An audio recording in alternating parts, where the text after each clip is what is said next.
Oo, umaandar naman talaga lahat yan. Umaandar lahat yan. Kahit umaandar pa at pwede pa namang ipamasada, nagdedesisyon na ang mga operator na ipakatay na lang ang kanilang mga lumang tradisyonal na jeep sa Maynila.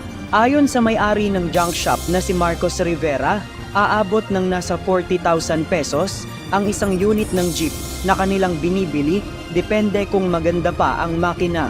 Kapag luma naman, nasa 25,000 pesos na lamang ang halaga nito. Yung bakal, dinadala ko sa Tunawan, umabot din ng 40 dahil yung gaya ng iba, bago yung makinang kinabit. Kaninang tanghali dinatna ng UNTV ang 3 jeep na kinakatay na sa kanyang shop.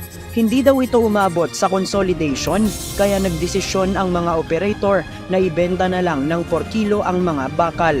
Kaysa naman kunin ng LTFRB, LTO, ganun, yung mga nagpapatupad dahil ano na talaga, hindi na tinanggap, hindi na nakarehistro yun. Kung ba kulurum, mas malaki pa ang multa.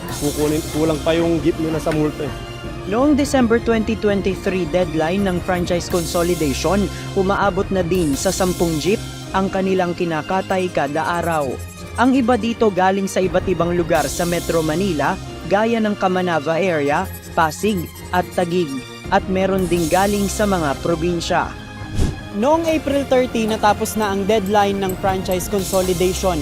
Ang mga tradisyonal na jeep na hindi umabot sa deadline ay meron na lang 2 linggo para makapamasada.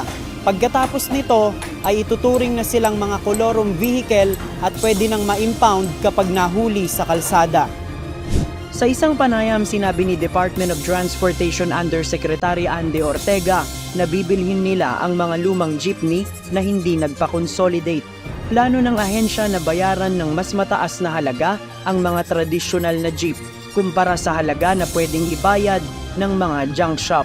JP Nunez, UNTV, News and Rescue. Diyos ang aming sandigan, serbisyo publiko ang aming pinahahalagahan.